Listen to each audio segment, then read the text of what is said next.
Et coucou les aventuriers, j'espère que vous allez bien. En tout cas moi je suis ravie, je suis même très contente de vous retrouver à nouveau pour ce style de vidéo. Je sais, ça fait un petit moment que j'en avais pas fait. Clairement c'est pas du tout le manque d'idées parce que j'en ai plein, mais c'est plutôt le manque de temps.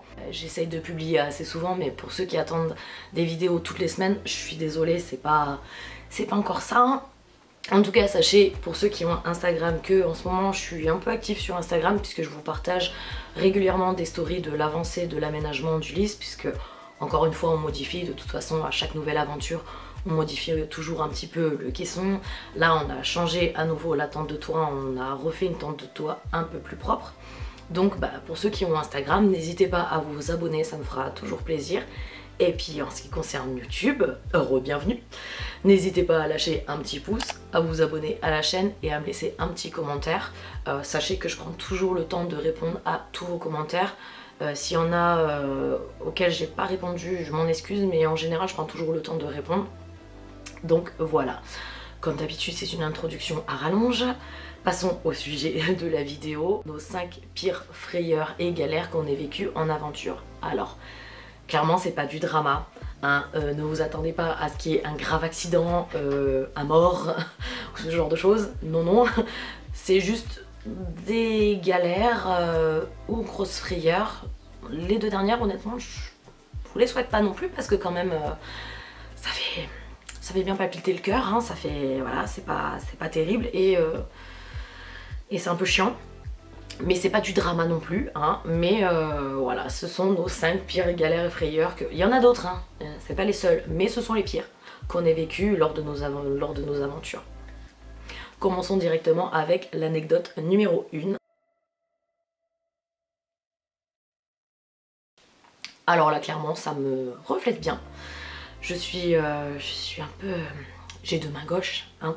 Et je suis un petit peu tête en l'air. Petit peu. On venait de faire la randonnée au lac Miroir, au lac de Sainte-Anne, une superbe randonnée. Je vous mets dans le petit la vidéo que j'ai réalisée là-bas, c'est vraiment un paysage à tomber par terre. Donc on venait de faire cette randonnée qui nous a pris une bonne partie de la journée. On prend le 4x4 et on se trouve un super coin de bivouac au bord de la rivière. On est calé, on est bien, on se douche, on se change, on se prépare un petit barbecue, enfin vraiment tranquille quoi. Et il commence un petit peu à pleuvoir, donc on range les affaires dans le 4x4. Moi je mets mes chaussures sous les pneus du 4x4 et puis on commence à se préparer pour aller se coucher. Vous voyez le truc venir, les chaussures.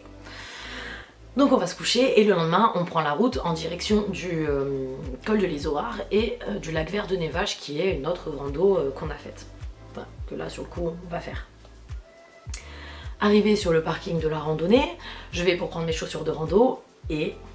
bah ouais, vous l'avez deviné, j'ai laissé mes chaussures de rando au coin de bivouac, qui est à 1h30, 2 heures de route de là où on est. Ouais. Et ça c'est le genre de choses qui m'arrivent souvent. Moment de solitude.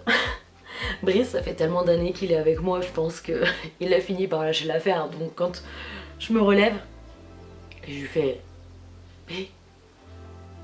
Je crois que j'ai laissé mes chaussures de rando au coin de bivouac. Mi-sourire, mi-dégoûté. Je suis quand même beaucoup plus dégoûtée que là quand je vous le raconte, parce que là j'ai du recul et que je peux en rire. Mais sur le coup, je me déteste. Je dis mais t'es vraiment débile quoi. Vraiment. Et il me regarde et me dit, t'es sérieuse? Ouais, j'ai pas de chaussures de rando là. Et puis il y a toutes les autres randos là qu'on doit faire et j'ai plus de chaussures de rando quoi. En fait, j'avais une paire de chaussures, mais c'est des toutes petites tennis blanches. Je vais essayer de vous incruster une photo. Mais c'est des toutes petites tennis blanches avec une semelle tellement fine que quand tu marches, tu sens les cailloux dans tes pieds comme ça. Donc autant dire que pour faire de la randonnée, c'est pas vraiment la paire de chaussures idéale. Bon, quoi qu'il en soit, on est sur place. Je sais que la rando en elle-même, c'est pas la pire qu'on ait à faire. Elle est assez plate. Il y a pas trop de, c'est pas trop rocailleux. Donc je fais la randonnée avec mes petites tennis blanches là, superbe randonnée, là aussi le lac Vert de Névache, c'est incroyable, petit lien. Donc on fait notre randonnée et puis on fait un aller-retour à la ville la plus proche, je crois que c'était Briançon, pour aller chercher une paire de chaussures de rando, la moins chère, hein. histoire de me dépanner pour le reste du road trip et pour les randos qui étaient à venir, parce qu'il y en avait qui étaient assez costauds quand même, donc voilà, petite galère d'aventure, petite galère de road trip, laisser sa paire de chaussures de rando au coin de bivouac. Je pense à la personne qui a dû trouver ma paire de chaussures.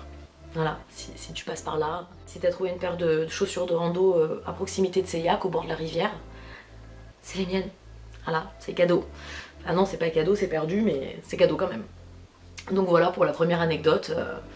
Rien de bien méchant, mais c'est un peu chiant quoi. Je me déteste parfois. Passons à la deuxième anecdote.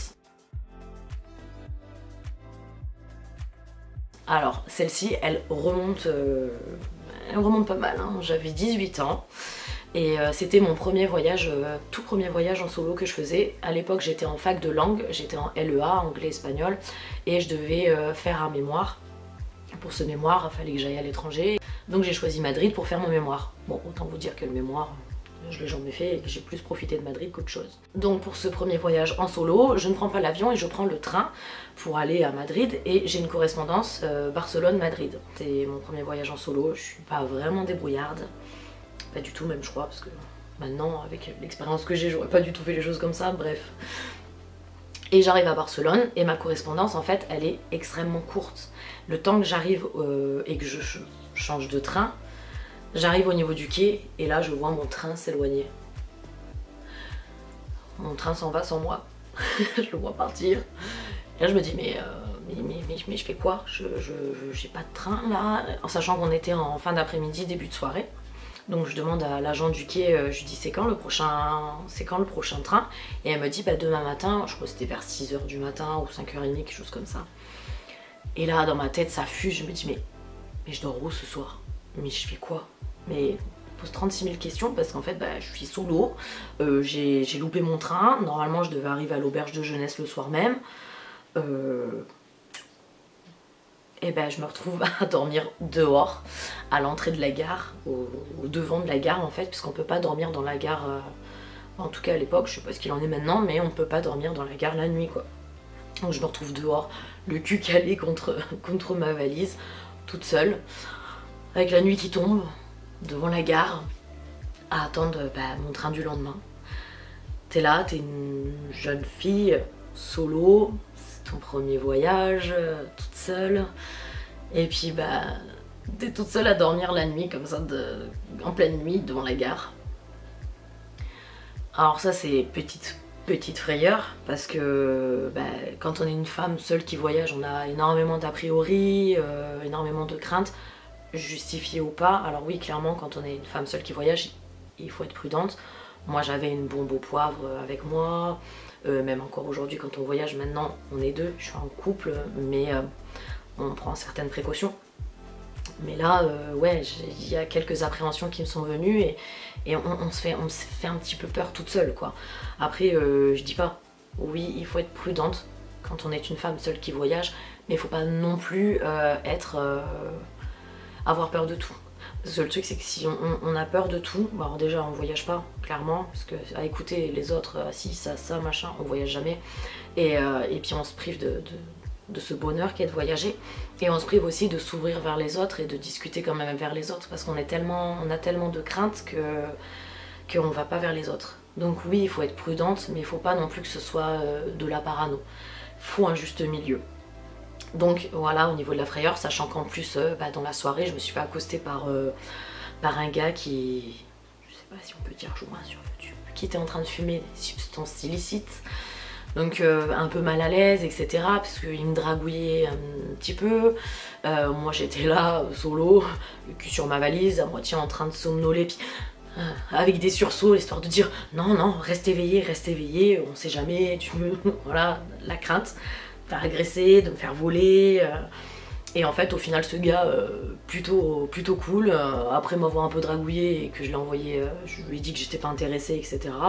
Bon, il m'a tapé la discute toute la soirée, une partie de la nuit, et puis après moi j'ai passé le restant de la nuit jusqu'au lendemain, ça. Ma valise est toujours là, c'est bon, la bombe au poivre à portée de main, voilà. Donc voilà pour la deuxième anecdote qui a un niveau un petit peu plus au-dessus que la première, mais c'est pas la pire. troisième anecdote.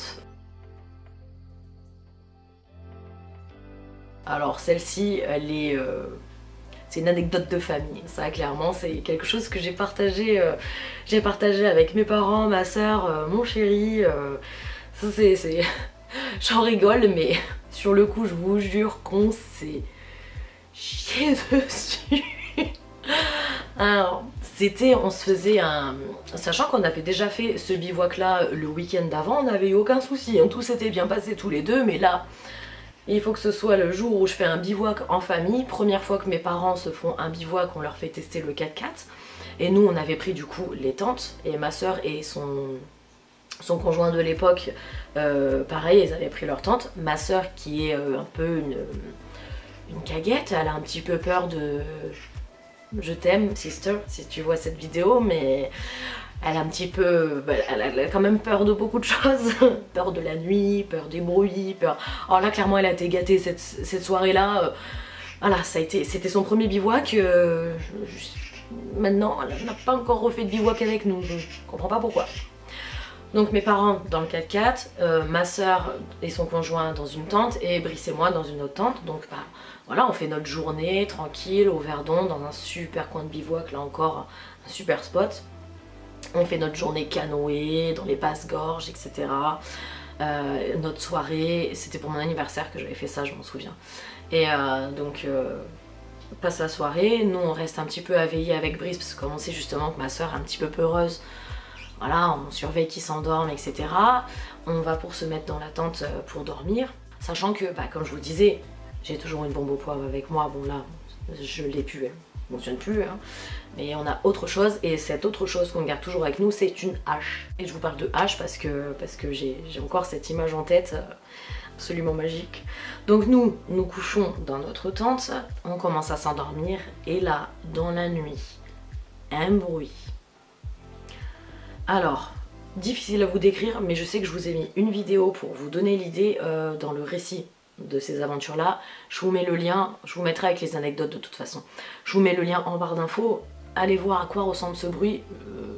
Je vous jure que si vous n'avez jamais entendu un sanglier hurler, gueuler, je sais pas ce qui passait dans sa tête, j'adore les animaux, hein, mais là je vous jure que si vous n'avez jamais entendu un sanglier gueuler comme ça, je peux vous dire que ça vous glace le sang. J'ai entendu ce hurlement, ah ben j'ai le cœur... Mais ça palpite, mais en même temps, là, tu respires plus et tu fais plus de bruit parce qu'en plus il était derrière la tente. Il était juste, en fait on avait les deux tentes l'une à côté de l'autre, il y avait le 4x4 qui était devant et je crois qu'il était juste à l'arrière des tentes quoi. Et je chope le bras de Brice comme ça, je dis c'est quoi? Mais en silence, on sait jamais, le truc il peut nous entendre ou quoi. En silence je dis c'est quoi, c'est un sanglier ça? Il me dit oui, tais-toi, tais-toi. Il me dit tais-toi, tais-toi. Je dis quoi, tais-toi?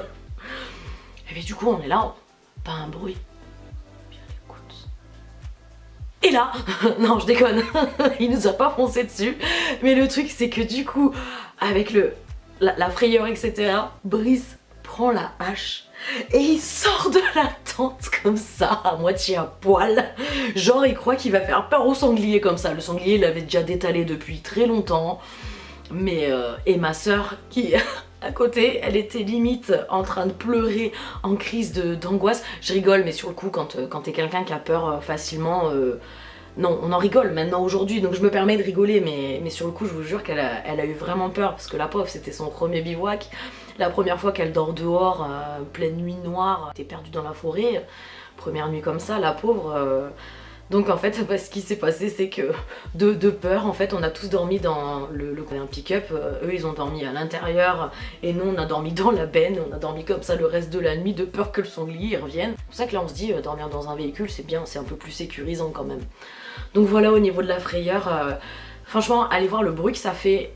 Imaginez-vous, pleine nuit noire, seul dans la forêt, au bord du lac. Mais ouais, sur le coup, on n'a pas fait les fiers. Mes parents, ils sont restés tranquilles dans le 4x4, ils ont pas branché, hein. C'est le lendemain, quand on leur a dit, vous avez entendu le sanglier dans la nuit, on s'est chié dessus et tout. Mes parents, ah ouais, bon, ça va, tranquille. Ah ouais, bah ouais, c'est sûr, vous étiez tranquille à l'intérieur du lit. Nous, on était dans nos tentes, voilà, le truc, il était juste derrière nous. Passons à la quatrième. Et là, on rentre clairement dans de vraies galères, dans le dur. Donc pour ceux qui ont tenu jusqu'à là, bah, vous avez bien fait parce que clairement, ces deux galères-là, je vous les souhaite pas. Ça finit bien, certes. Ça aurait pu être beaucoup plus galère que ça. Donc clairement, j'ai eu de la chance.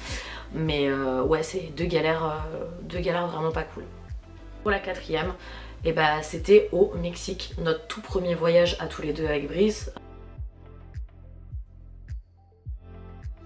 On voyageait au Yucatan en tout inclus, donc on avait déjà réservé le logement, les billets d'avion, etc. Mais le reste de ce qu'on avait mis de côté, de nos économies, ça nous permettait de faire tout ce qui est excursion, visite, etc. Donc on arrive au Yucatan, hop, on découvre notre chambre, etc. On découvre le logement. Et dans le jour même, on va pour aller retirer au distributeur et bah, ça fonctionne pas, ma carte bleue fonctionne pas. On réessaye plusieurs fois, ça fonctionne pas. Certains nous disent que bah, les week-ends, les distributeurs, parce qu'en plus c'était dans une résidence fermée, sécurisée, on nous dit que dans les week-ends, apparemment les distributeurs sont pas tous approvisionnés, que c'est peut-être normal que ça fonctionne pas, etc. Mais je trouve ça un peu bizarre. Donc on essaye plusieurs fois de retirer, ça fonctionne pas, bon bah tant pis, on fait d'autres activités sur place, on fait du vélo, on découvre un peu la marina, et j'essaye quand même, je me dis, je vais quand même me renseigner auprès de ma banque. Par chance, mon papa était à l'époque le responsable de la banque dans laquelle j'étais, c'est un peu pratique hein, quand même, faut dire ce qu'il est. Et donc avec le décalage horaire par contre c'était un peu galère de se contacter. Et je l'appelle et je lui dis bah tu peux vérifier, je crois que j'ai un souci avec la carte bleue, j'arrive pas à retirer, etc. Et bah, il me dit bah j'allais t'appeler, tu t'es fait pirater ta carte bancaire. En fait je me suis fait pirater ma carte bancaire au plafond, hein, tout ce qu'il y avait dessus, voilà tout.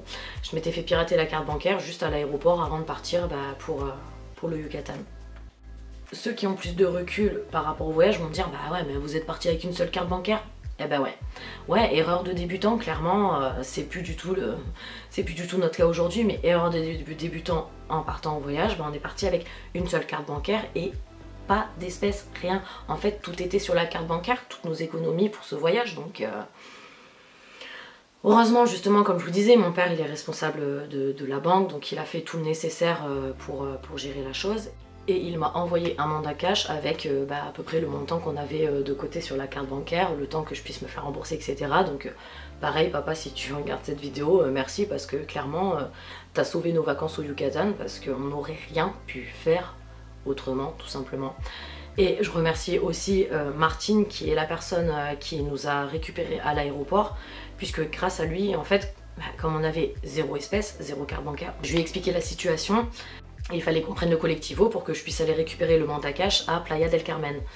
Et bah, ce Martin m'a dépanné, je l'ai remboursé direct en rentrant, mais il m'a dépanné pour qu'on puisse aller à Playa del Carmen, pour que je puisse aller récupérer le mandat cash et que puisse commencer nos vacances au Yucatan. Puisque bah, la seule chose qu'on pouvait faire sur place en fait c'était juste profiter de l'hôtel, de la piscine.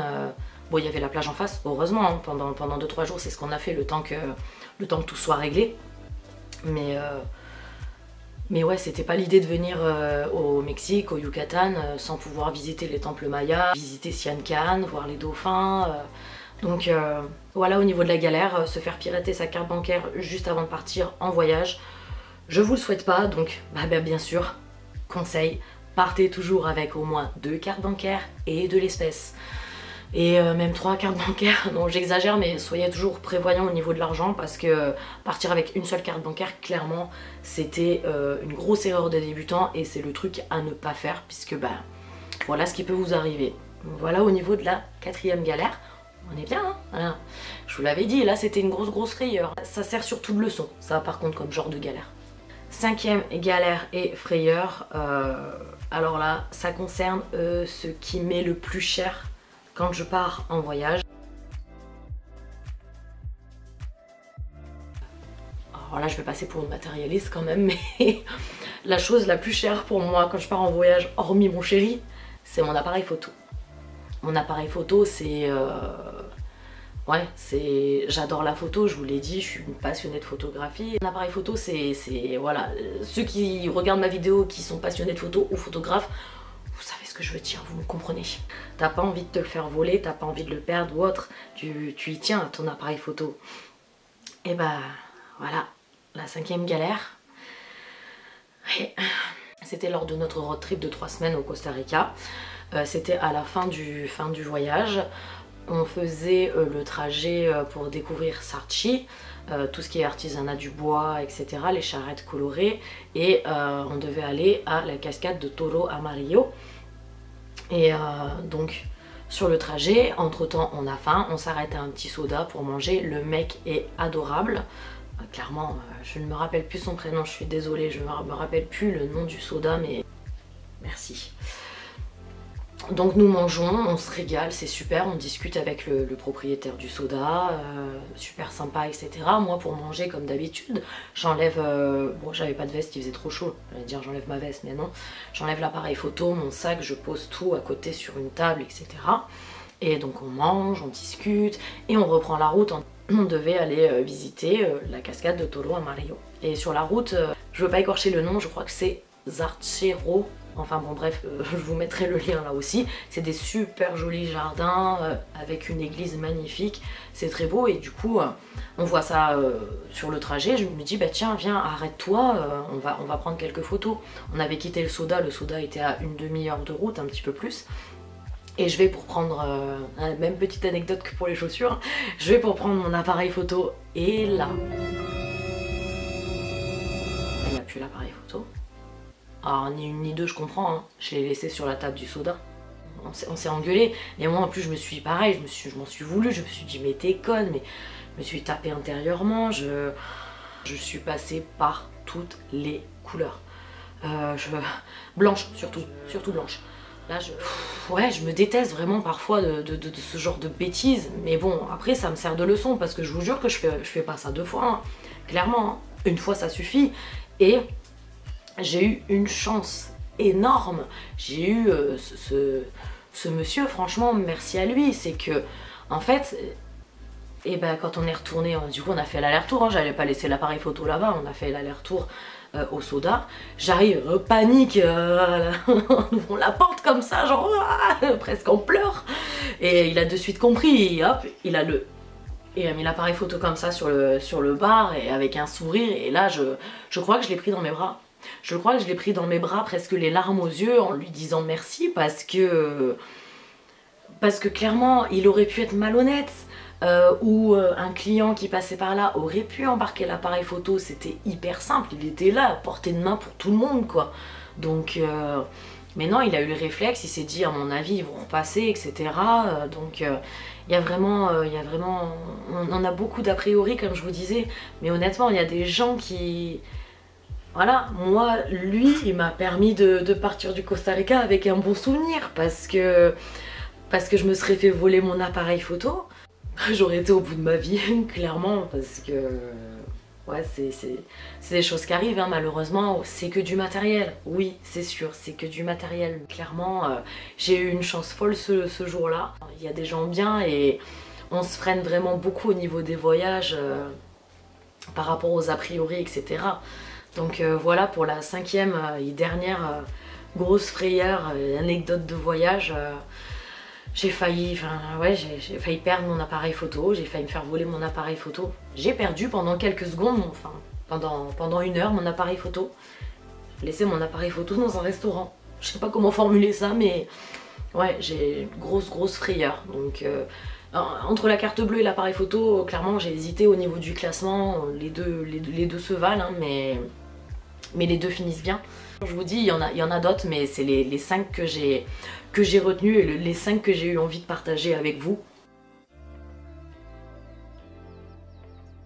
Petit bonus de la fin parce que j'avais envie de vous raconter celle-là, tellement je me suis trouvée stupide sur le coup, mais là aussi j'ai eu le cœur qui palpitait quoi. C'est au Costa Rica, c'était à la Finca Monte Claro, c'est une super belle ferme tenue par une Française et son mari qui est originaire du Costa Rica, c'est un tico, et ce logement vraiment il est aux petits oignons, super, il y a de très bons guides, ouais ils sont vraiment super, donc pareil, hein, je vous mets le lien en barre d'infos. Donc c'était la Finca Monte Claro et ce logement insolite en fait, bah, c'est simple, il n'y a pas de mur et il n'y a pas de porte, rien, c'est en plein air, donc vous avez juste un lit, je vais vous mettre une petite photo, le lit avec la moustiquaire, donc pleine nature.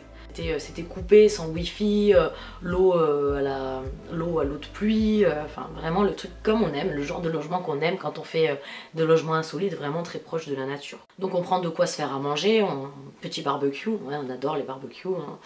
Petit barbecue, on prend des ananas à rôtir, des légumes, il se prend un petit peu de viande, etc.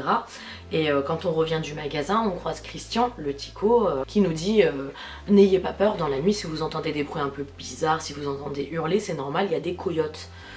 Des coyotes. Il dit il y a des coyotes qui traînent autour de la ferme, bah, en même temps c'est une ferme, donc il y a des vaches, etc. Puis bah, c'est la nature, tout simplement, donc quand on est en pleine nature, normal qu'on se retrouve parfois au milieu des animaux. Hein.